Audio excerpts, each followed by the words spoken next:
وذي من أقسام الحديث عدة وكل واحد أتى وحده. البيقوني رحمه الله تعالى كما ذكرنا في الشرح الأول أنه ترجمته موجزة للغاية، وعرف بهذا الكتاب أو عرفت بهذه المنظومة. وهذه المنظومة منظومة البيقوني مميزة عن غيرها، مميزة عن غيرها. سبب تمييزها أنها سلسة، وأنها موجزة، وأنها استوعبت غالب أقسام الحديث. وبعض الأحيان ربما تجد في النظم لعلم المصطلح قد يكون قويا في الطرح وقد يكون سلسا. فمثلا عندنا ألفيتان، الأولى ألفية السيوطي والثانية ألفية العراقي. ألفية السيوطي ألفها السيوطي رحمه الله تعالى في 5 أيام، وألفية العراقي ألفت في فترة، لكن أغلب طلاب العلم يحبون أن يحفظوا ألفية العراقي لأنها أسهل من ألفية السيوطي، ورحم الله الجميع. فكلما سهل الشيء كان أدعى لحفظه والإقبال عليه. قال: أبدأ بالحمد. الحمد هو الوصف بالكمال لله سبحانه وتعالى، وتكرار الحمد يقال له ثناء. قول الله عز وجل في الحديث القدسي: قسمت الصلاة بيني وبين عبدي نصفين ولعبدي ما سأل. فإذا قال بسم الله الرحمن الرحيم قال الله عز وجل: حمدني عبدي. وإذا قال الرحمن الرحيم قال: أثنى علي عبدي. مصليا على. وأحسن تعريف للصلاة لمن؟ نبي العالية. ما هو التعريف أو يعني وصفه؟ هات.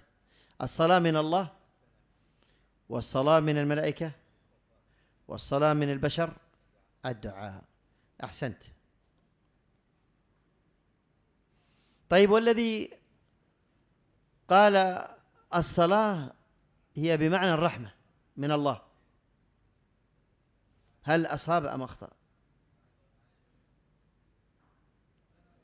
تفسير بالعالية نعم، مع أن التفسير من ناحية إسنادية لا يثبت، إسناده لا يثبت، لكن تلقفه العلماء بالقبول، أخذوه بالقبول، تلقوه، لأنه تفسير صحيح على معتقد أهل السنة والجماعة.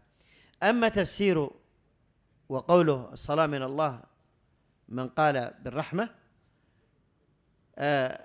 خطأوا العلماء وقالوا الله عز وجل قال: أولئك عليهم صلوات من ربهم ورحمة، فغير بين الصلاة وبين الرحمة. على محمد. محمد هو نبينا وشفيعنا وحبيبنا محمد بن عبد الله بن عبد المطلب، خير نبي أرسل. هل هناك فرق بين النبي والرسول؟ أولا، إذا أطلق النبي هل يشمل الرسول؟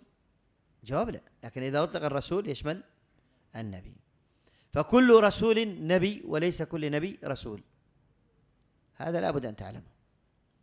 بقي ما الفرق بين الرسول والنبي؟ هات. الرسول أرسل إلى قوم، والنبي للعالمين. هذا من قال به؟ هات. شريعة جديدة. والنبي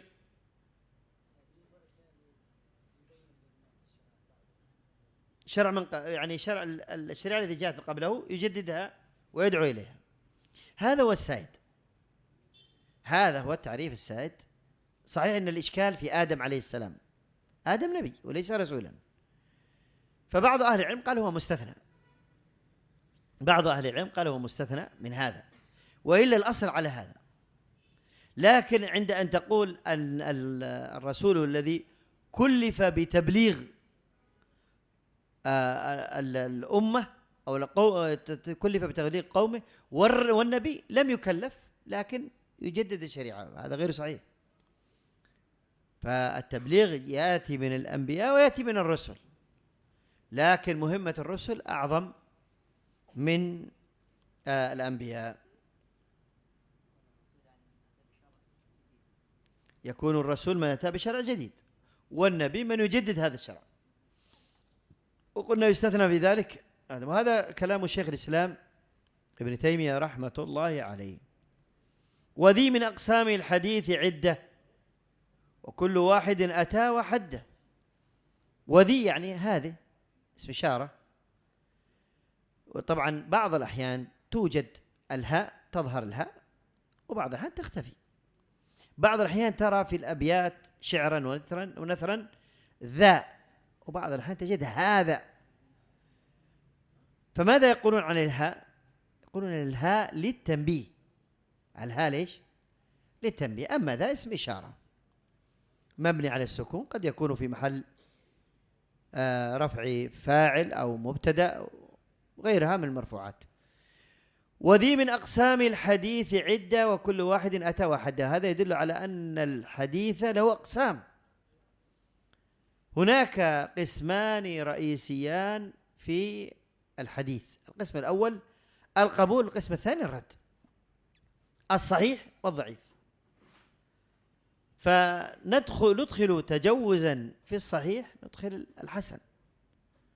الحسن المحفوظ المعروف، هذه الأقسام كلها داخلة في الصحيح. والضعيف ما كان ضعيفا أو اشتد ضعفا، فهذا كله يدخل في الحديث. وكل واحد أتى وحده، يعني كل واحد له تعريف، الحد والتعريف. والتعريف يشترط أن يكون إيش؟ مانعا جامعا. مانعا يحصل به المقصود بأخصر عبارات ما تطيل. فلو أتى لك أحد بتعريف 4 أسطر، قل هذا تعريف غير صحيح، ليس غير صحيح، إنما أخل بهذا الشرط.